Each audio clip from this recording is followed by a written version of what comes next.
എനിക്കിവിടെ നിൽക്കണം, ഫോട്ടോ എടുക്കണോ?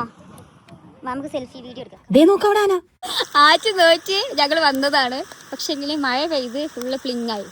ബൈക്കിൽ പോയാലോ? അതും മലപ്പുറത്തുനിന്ന് അങ്ങ് മൈസൂര് വരെ എങ്ങനെ ഉണ്ടാവും? പോയേക്കാം. ഗുഡ് മോർണിംഗ് ഗൈസ്, ഞാൻ ചിമ്ന, കൂട്ടുള്ളത് എൻ്റെ ലക്ഷ്യന് ഷിഫ. ഞങ്ങൾ രണ്ടാളും കൂടി ഇന്നതാ വീട്ടിൽ നിന്ന് നേരെ മൈസൂർക്ക് സ്കൂട്ടിമ്മ പോവുകയാണേ. മലപ്പുറം കഴിഞ്ഞ് മഞ്ചേരി എത്തിയിട്ടുണ്ട്. കറക്റ്റ് വഴിയൊന്നും അറിയില്ല, ചോദിച്ചു പോവുകയാണേ. റോഡിലൊക്കെ നല്ലൊരു പെരുമഴ പെയ്ത പ്രതീതി ഉണ്ട്. പക്ഷേങ്കിൽ ഞങ്ങൾക്ക് ഇതുവരെ മഴേൻ്റെ പ്രശ്നം തോന്നിട്ടില്ല കേട്ടോ. ആദ്യമായിട്ട് ഞങ്ങൾ സ്കൂട്ടിയിൽ ഇത്രയും ദൂരം പോവല്ലേ, അതുകൊണ്ടാണ് തോന്നുന്നുണ്ട് കേട്ടോ. മഴ ഒന്ന് ഒഴിഞ്ഞു മാറി തന്നതാണ്. സത്യം പറഞ്ഞ ഈ ക്ലൈമറ്റ് അടിപൊളിയാണ്. ചെറിയ തണുപ്പും അപ്പോഴൊക്കെ ആയിട്ടുള്ള ചാറ്റൽ മഴയും ഈ ഒഴിഞ്ഞൊരു റോഡും എനിക്ക് എന്താ അറിയില്ല കേട്ടോ, നല്ലോണം ഇഷ്ടപ്പെട്ടു. ഭയങ്കര എക്സൈറ്റഡ് ആണ്.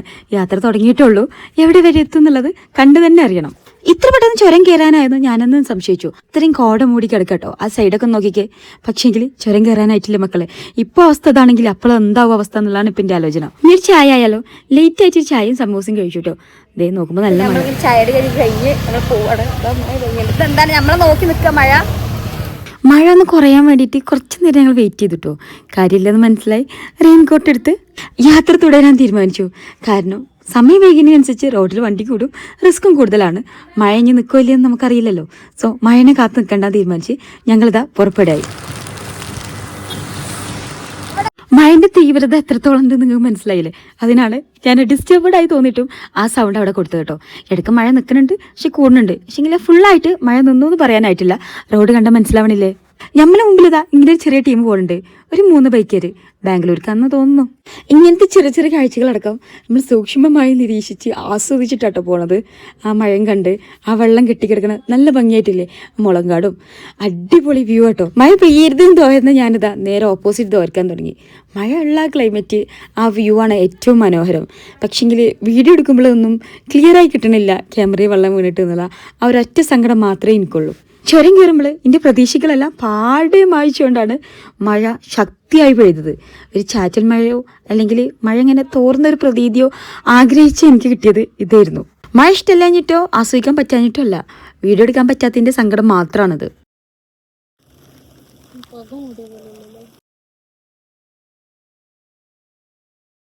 അടിപൊളി.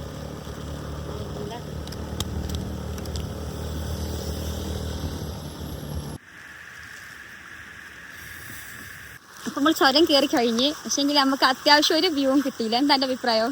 ഫുള്ള് മഴ പെയ്ത് കയറിയപ്പോൾ ആച്ചു നോക്കി ഞങ്ങൾ വന്നതാണ്. പക്ഷേങ്കിൽ മഴ പെയ്ത് ഫുള്ള് പ്ലിങ്ങായി.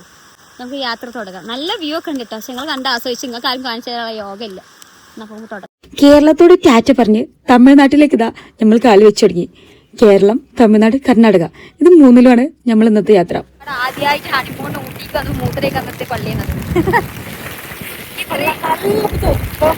ഇത്രയും ചരിത്ര പള്ളിക്ക് സ്ഥലം മാറിയപ്പോൾ തന്നെ ഇതാ ക്ലൈമറ്റ് ഒക്കെ ഒന്നാകെ ചേഞ്ചായി. ആ വീടുകൾ, ആ ഒരു ലുക്കും ആ ഒരു ക്ലൈമറ്റും ഒക്കെ ഒരു വേറെ ലെവൽ ഫീല്. ഒരു പുഴൻ്റെ സൈഡിൽ കൂടിയാണ് ഞങ്ങളിങ്ങനെ പോയിക്കൊണ്ടിരിക്കുന്നത്. അങ്ങനെ കലങ്ങി മറിഞ്ഞ് ഭയങ്കര ഫോഴ്സിലാണ് ഇങ്ങനെ ഒഴുകി വരുന്നത്. അവിടെ ഇങ്ങനെ ഫുള്ള് മഞ്ഞ് മൂടിയിട്ടും എന്തൊരു ഭംഗി, എത്രത്തോളം ഭംഗി എനിക്കറിയില്ല പറയാൻ. ഞാൻ അത്രത്തോളം ആഗ്രഹിച്ചുകൊണ്ടാണ് വീഡിയോസ് എടുക്കുന്നത്. നല്ല മഴ ഉണ്ട്, ക്യാമറ ഇങ്ങനെ പിടിക്കലൊക്കെ റിസ്ക്കാണ്. ഇത്രയും ഭംഗിയുള്ള കാഴ്ചകളൊക്കെ എങ്ങനെ ഞാൻ കട്ട് ചെയ്ത് ഒഴിവാക്കുക? എനിക്ക് പറ്റൂല കേട്ടോ. അതുകൊണ്ടാണ് ഇത് കുറച്ച് ലെങ്ത്ത് കൂടുതലുണ്ടെന്ന് അറിയാം. പക്ഷേങ്കിൽ അതിൻ്റെ മനോഹാരിത അങ്ങനെ തുളുമ്പി കിടക്കട്ടെ എന്ന്.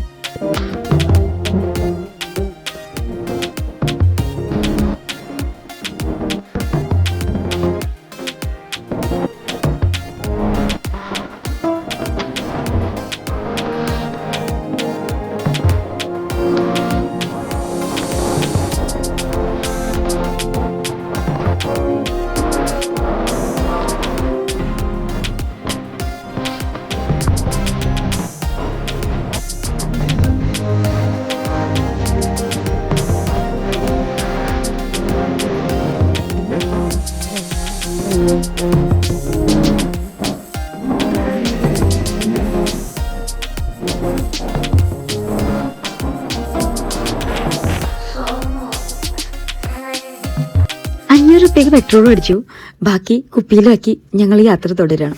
കഴിച്ച സമൂസൊക്കെ ദഹിച്ചു തുടങ്ങിട്ടോ. വിശപ്പ് ചെറുതായിട്ട് വരാൻ തുടങ്ങിയിട്ടുണ്ട്. അടുത്ത് കണ്ട ഒരു നല്ല റെസ്റ്റോറൻറ്റ് കയറി നല്ല ചൂടുള്ള ദോശയും ചായയും ചമ്മന്തിയും സാമ്പാറൊക്കെ പാടെ കൂട്ടിയിട്ട് ഒറ്റപ്പെടുത്തം. അയാളിങ്ങനെ പൈനാപ്പിൾ വേണമെന്ന് ചോദിച്ചപ്പോൾ എനിക്കെന്തോ വല്ലാത്തൊരു സങ്കടം തോന്നി. എൻ്റെ മോനിട്ടുണ്ടെങ്കിൽ കൈ നിറച്ച് വാങ്ങി തന്നേനെ. കയ്യിൽ പൈസ ഉണ്ടല്ലോ വാങ്ങിക്കൂടെ എന്ന് ചോദിച്ചാൽ അതങ്ങനെയല്ല. മൂപ്പര സ്നേഹത്തോടെ എനിക്ക് വേണ്ടടിയെന്ന് ചോദിക്കുമ്പോൾ ഒരു ഫീല് അത് നമ്മൾ എത്ര പൈസ എടുത്ത് വാങ്ങിയാലും കിട്ടൂലെന്നേ. മുതുമലൈ ടൈഗർ റിസർവിലെത്തി. അവിടെ നടന്നു പോകാൻ പറ്റില്ല കേട്ടോ. ഇനി അടുത്തത് മുതുമല ടൈഗർ റിസർവ് ആണ്. ഫോറസ്റ്റ് ആണ്, കട്ടക്കാട്, കുറച്ച് ദൂരം. ഭാഗ്യമുണ്ടെങ്കിൽ ആനനെ കാണാം. എന്തായാലും മാന്യം മയിലിനെയൊക്കെ കാണാം. പക്ഷെങ്കിൽ ഭാഗ്യം കൂടെ ഉണ്ടെങ്കിൽ ഉറപ്പായിട്ടും നമുക്ക് ഒരു ആനനെ കാണാമെന്ന്.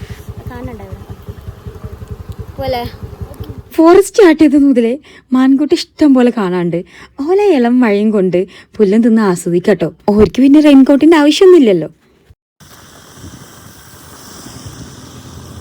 അവിടെ ആന ഉണ്ട് കേട്ടോ മക്കളെ. ആന അല്ലേ കുങ്കി അല്ലത് അല്ലത് ഒറിജിനൽ ആനയെ തോന്നുന്നുണ്ട്.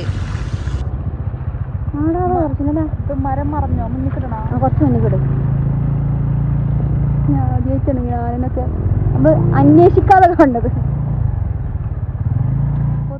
ഭാഗ്യം ഉണ്ടെങ്കിൽ ആനെ കാണാന്ന് പറഞ്ഞില്ലേ. പക്ഷെങ്കിൽ നമുക്ക് ഭാഗ്യം നല്ലോണം ഉണ്ടായിട്ടോ. അന്വേഷിക്കാതെ ആനെ കണ്ടു. മറ്റേ എപ്പോഴും നമ്മളിങ്ങനെ തേടി നോക്കും ആന എവിടെ ആന എവിടെ. ഇത് കൺമുന്നിൽ തന്നെ നമ്മൾ കുറച്ചും കൂടിയൊക്കെ ദൂരം പോയിട്ട് അന്വേഷിക്കാന്നുള്ളൊരു മൂഡിലായിരുന്നു. പക്ഷെങ്കിൽ പെട്ടെന്ന് മൂപ്പരെ കണ്ടുപിടിച്ചിട്ടോ. കണ്ടോളൂ. എനിക്ക് തോന്നുന്ന കാര്യം എന്താണെന്ന് വെച്ചാൽ ഈ മഴയും ഈ ക്ലൈമറ്റും ഈ മഞ്ഞൊക്കെ ആനക്കും ഇഷ്ടീകാരം. ഓലിത് ആസ്വദിച്ച് പുല്ലൊക്കെ തിന്ന് മഴ കൊള്ളാൻ വേണ്ടി പുറത്തിറങ്ങിയേക്കാരം. കണ്ടോ ബാക്ക് സൈഡൊക്കെ ഫുള്ളിങ്ങനെ മഞ്ഞ് മൂടി പൊളി വൈബായിട്ട് കിടക്കുകയാണ് കേട്ടോ. ആനക്കുട്ടാ താങ്ക് യുടെ മുത്തേ. ഇപ്പൊ നമ്മൾ പോയിക്കൊണ്ടിരിക്കുന്ന മൈസൂർ കേട്ടോ. നിങ്ങൾക്ക് മസിലഗുഡി വഴി അങ്ങ് ഊട്ടിയിലേക്ക് പോകണം.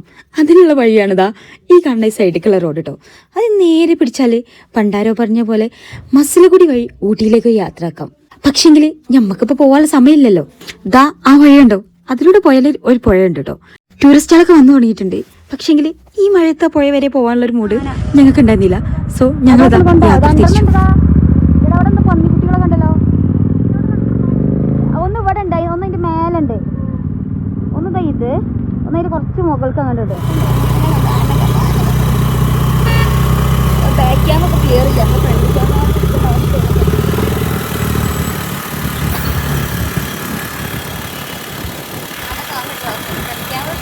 എത്ര അടുത്തായതുകൊണ്ട് നന്നായിട്ട് കാണുന്നുണ്ട്. അടിപൊളി പൊട്ടക്കുന്നുകളൊക്കെ ആ സൈഡിൽ നന്നാണ്. അപ്രതീക്ഷിതമായിട്ട് ഒരു ആനനും കൂടി അത് കണ്ടോടുകൂടി റോഡ് ഫുള്ള് ബ്ലോക്ക് ആയിട്ടോ. ശരിക്കും നോക്കുമ്പോൾ ആനനെ കാണുന്നുണ്ട്. സെൽഫി കൂടെ നോക്കുമ്പോഴേ എനിക്കങ്ങോട്ട് സെറ്റ് ആവണില്ല. ഈ കാട് കാണുന്ന പോലെ തന്നെ ഈ സൈഡിലൊക്കെ വെട്ടി ഒതുക്കിയ ഒരു പുല്ല്, ആ ഒരു പച്ചപ്പ്, ദേ അതിലുള്ള കുറച്ച് മാൻകുട്ടികൾ, അത് കാണുമ്പോഴും ഒരു വേറെ ഫീലാണ് കേട്ടോ. വെറുതെ ഇങ്ങനെ ഷൂട്ട് ചെയ്ത് നടന്നാൽ മതി, അപ്പോഴേക്കിനും ദാ മാൻകുട്ടികൾ അങ്ങോട്ട് വരും.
അൺഎക്സ്പെക്റ്റഡ് ആയിട്ട് കിട്ടിയിട്ടുള്ള വ്യൂ എന്നത് ഒന്നും നോക്കിയില്ല. വണ്ടി ഒറ്റ നിർത്തല് ചാടി ഇറങ്ങി എന്താന്ന് പോയി നോക്കിയാലോ.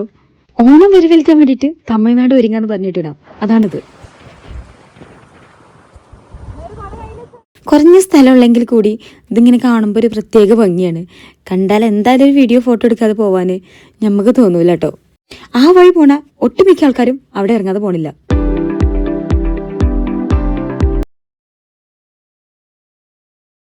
എല്ലാം ഒരു ബിസിനസ്സാണല്ലോ.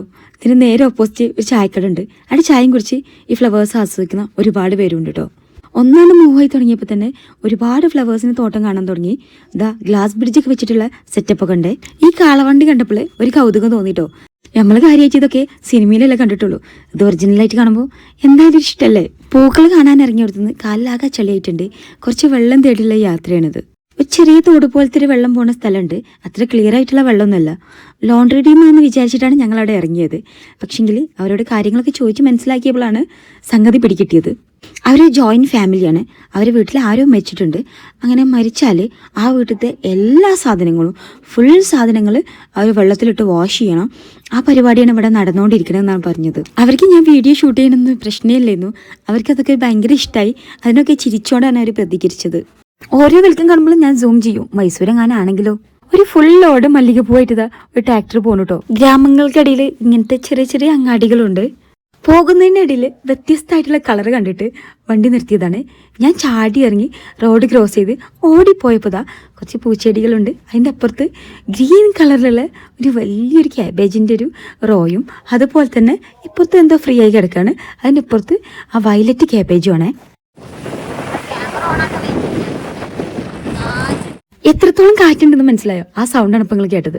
ഇത് വേറെ ഒന്നുമല്ല, നമ്മൾ നെൽപ്പാടാണ് കേട്ടോ. തമിഴ്നാട് പോലെയല്ല, കർണാടകയിൽ എത്തിയപ്പോൾ മഴ നന്നേ കുറഞ്ഞു. കാര്യം എന്തൊക്കെയാ പറഞ്ഞാലും ഈ KSRTC എന്നുള്ളത് ഈ കർണാടക ബസ്സിന്റെ ബാക്കിൽ എഴുതി കണ്ടപ്പോൾ എനിക്കെന്തോ വല്ലാത്തൊരു വിമ്മിഷ്ടാണ്. ഇവിടെ ടോൾ ബൂത്ത് ഉണ്ട്. നമുക്ക് ഫസ്റ്റ് ടാഗ് ഇല്ല, അതുകൊണ്ട് ഈ വഴിയാവും പോവേണ്ടി വരികയെന്ന് വിചാരിച്ച് ഞങ്ങളിതാ ഈ വഴി പോയി.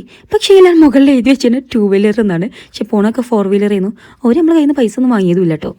ഫൈനലി നമ്മൾ ലൊക്കേഷൻ എത്തിയിട്ടുണ്ട്. ഇതാണ് നമ്മളെ സ്ഥലം. കണ്ടോ, നിറയെ വീടാള്. ഇതിലേതോ ഒരു വീടാണ് നമ്മളത്. നമുക്ക് പോയി നോക്കാം. ആ വാഗമരാണ് കേട്ടോ നമ്മളെ അടയാളം. ഏതാ ഈ കുഞ്ഞു കുഞ്ഞു സ്റ്റെപ്പ് കയറിയിട്ട് വേണം പോവാന്. ഏറ്റവും മുകളിലാണ് കേട്ടോ റൂം. വരും ഇവിടെയൊക്കെ ഒന്ന് കാണിച്ചു തരാം. ആ വാഗമരം എൻ്റെ കണ്ണിലാണ് ഉടക്കിയിട്ട് പിന്നെ ഫുൾ ക്യാമറയിൽ അതന്നെ വരുന്നുള്ളൂ. ഇവിടെയൊക്കെ ഇങ്ങനത്തെ റെന്റിനുള്ള ചെറിയ ചെറിയ ക്വാർട്ടേഴ്സുകളാണ്. ഇവിടെ എന്താ കുഞ്ഞു ചെടികളൊക്കെ ഉണ്ട്. റൂമൊക്കെ കയറുന്ന ഭാഗത്താണ് വാഷിംഗ് മെഷീനും അയലൊക്കെ സെറ്റ് ചെയ്ത്. ഫ്ലാറ്റിൽ നിന്ന് കണ്ടാലോ, ഇതാണ് ഡൈനിങ് ഹാള്. അവിടെ കോർണറിലായിട്ട് ഡൈനിങ് ടേബിൾ ഉണ്ട്. ഡൈനിങ് ഹാളോട് ചേർന്ന് ഒരു കുഞ്ഞു ബെഡ്റൂം, അൽമറും മിററും അത്യാവശ്യ സൗകര്യങ്ങളെല്ലാം ഉണ്ട് കേട്ടോ. ഒരാൾക്ക് പെരുമാറാൻ പാകത്തിനുള്ള ഒരു കുഞ്ഞു കിച്ചണുണ്ട്. ഉച്ചയ്ക്കുള്ള ഫുഡ് വഴിയിൽ നിന്ന് കഴിക്കാമെന്ന് പറഞ്ഞിട്ട് ഷിഫ അത് എടുത്തുകൊണ്ടാണ് വന്നത്. പക്ഷെങ്കിൽ വീട്ടിലെത്തിയിട്ടാണ് ഇപ്പം ഞങ്ങളത് കഴിക്കണത് കേട്ടോ.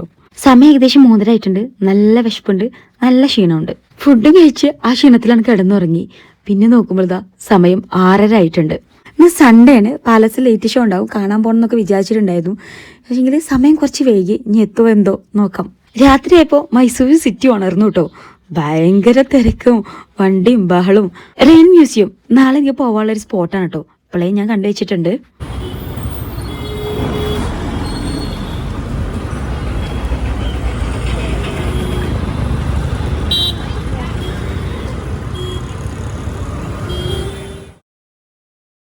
മൈസൂർ പാലസിന്റെ നൈറ്റ് വ്യൂ അവിടെ വെച്ചിട്ട് കണ്ടക്കാരനെ പരിചയപ്പെട്ടു.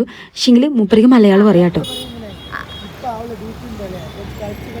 മൈസൂർ പാലസിന്റെ നൈറ്റ് വ്യൂ നാളെ മോർണിംഗിൽ വന്ന് മോർണിംഗ് വ്യൂവും കാണിച്ചു തരാവേ. നല്ല തിരക്കാട്ടോ. അപ്പൊ എന്താ പറഞ്ഞു വെച്ചാല് ദസറ അടുത്ത മാസം മുതൽ ദസറ സ്റ്റാർട്ട് ചെയ്യല്ലേ. ഒരുപാട് ആൾക്കാർ വരുന്നുണ്ട്, അതുകൊണ്ടാണ് ഇത്ര തിരക്ക് എന്നാണ് പറയണേ. ഇവിടെ കുതിരവണ്ടി ട്രെൻഡാ തോന്നുന്നുണ്ട്, നിറയെ കാണാനുണ്ട്. ഇതാണ് മൈസൂർ പാലസിന്റെ നൈറ്റ് വ്യൂ. ഈ ഒരു ലൈറ്റിങ് കാണാൻ വേണ്ടിയിട്ട് മാത്രമാണ് ഇത്രത്തോളം ആൾക്കാർ ഇവിടെ കൂടിയിട്ടുള്ളത്. ഒരുപാട് കച്ചവടക്കാരുണ്ട്. ഇത് എത്രത്തോളം ലക്ഷക്കണക്കിന് ലൈറ്റുകളേക്കാരം അധികം ഉണ്ടാവുക.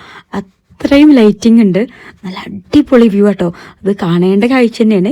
പാലസിന്റെ ലൈറ്റുകൾ കാണാൻ പോകുന്നൊക്കെ പറഞ്ഞപ്പോൾ എനിക്കൊരു സിമ്പിളായിട്ടാണ് തോന്നിയത്. പക്ഷെങ്കിൽ ഇവിടെ വന്നപ്പോഴാണ് എത്രത്തോളം മനോഹരമാണെന്നുള്ളത് എനിക്ക് മനസ്സിലായത്. കുറച്ച് സമയം ഞങ്ങൾ അവിടെ ഇവിടെയൊക്കെ സ്പെൻഡ് ചെയ്തതാ. തിരിച്ചു പോന്നു കേട്ടോ. വണ്ടി എടുത്ത് തിരിച്ച് പാലസിന്റെ മുമ്പിലൂടെ തന്നെ വന്നപ്പോൾ ലൈറ്റൊക്കെ ഓഫായിട്ടുള്ള വ്യൂ ആയിരുന്നു ഉള്ളത്. ഞങ്ങൾ വണ്ടി പിന്നെ നേരെ പോയത് ഇവിടെ അടുത്തുള്ള ഫുഡ് സ്ട്രീറ്റിലേക്കാണ്. പക്ഷെങ്കിൽ ഒറ്റ നോട്ടത്തിൽ എനിക്കൊരു ചട്ടിപ്പറമ്പ് അങ്ങാടിയായി ഫീൽ ചെയ്തു കേട്ടോ. ഉള്ളിലേക്ക് കയറിയപ്പോഴാണ് മനസ്സിലായത് ഓരോ വാനാള്, അതിൽ ഓരോ ഡിഫറെന്റ് ഫുഡാള്. ഓള് ദേപ്പൂരി ഓർഡർ ചെയ്ത് കഴിച്ചു. എനിക്കതിൽ താല്പര്യമില്ലാത്തതുകൊണ്ട് തന്നെ ഞാൻ വേണ്ടാന്ന് പറഞ്ഞു പോന്നു കേട്ടോ. പോരാൻ നേരം അയാൾ കോംപ്ലിമെൻ്ററി ഞങ്ങൾ രണ്ടാളും കയ്യിൽ ഇങ്ങനെ ഓരോ സാധനം എടുത്തു. സമയം 9 മണിയായി. കടകളെ ക്ലോസ് ചെയ്യാൻ വേണ്ടി തുടങ്ങിയിട്ടുണ്ട്. ദാ മുനിസിപ്പാലിറ്റിൻ്റെ വണ്ടി വന്ന് വേസ്റ്റ് ആളെ കളക്ട് ചെയ്ത് പോകുന്നുണ്ട് കേട്ടോ. ഇത് സ്ട്രീറ്റാന്ന് പറഞ്ഞിട്ട് കാര്യമില്ല, നല്ല നീറ്റ് ആൻഡ് ക്ലീൻ ആണ്. ഞാൻ അവിടുന്ന് കഴിച്ചത് ഒരു ബ്രെഡ് ഓംപ്ലേറ്റ് ആണ് കേട്ടോ. അവിടെ എവിടെയും ചായൻ്റെ ഒരു ഹാബിറ്റ് കണ്ടില്ല, എല്ലായിടത്തും വെള്ളമാണ് കേട്ടോ. ഇവിടെ ഏറ്റവും വലിയ ടാസ്ക്കാണ് വണ്ടി പാർക്ക് ചെയ്യൽ. അതുപോലെ തന്നെ ഈ നായ്ക്കുട്ടികളെ പേടിച്ച് ഓടലും. അവർ നമ്മളിങ്ങനെ നോക്കി നിൽക്കുകയാണ്, ഒന്നും ചെയ്യുന്നില്ല, എന്നാലും കാണുമ്പോൾ നമുക്കൊരു ടെൻഷനാണ്. നന്നായിട്ട് എണ്ണ തേച്ച് തല നനച്ച് കുളിക്കണം. അതിനുവേണ്ടി എണ്ണക്കുപ്പി എടുത്തപ്പോഴാണ് അവസ്ഥ മനസ്സിലായത്. ഐസാണ് കേട്ടോ. ഞാനിതന്നെ ഒന്ന് ചൂടുവെള്ളത്തിലിട്ട് ഒന്ന് ലൂസാക്കി എടുത്തതാണ്. അപ്പോൾ ഒന്ന്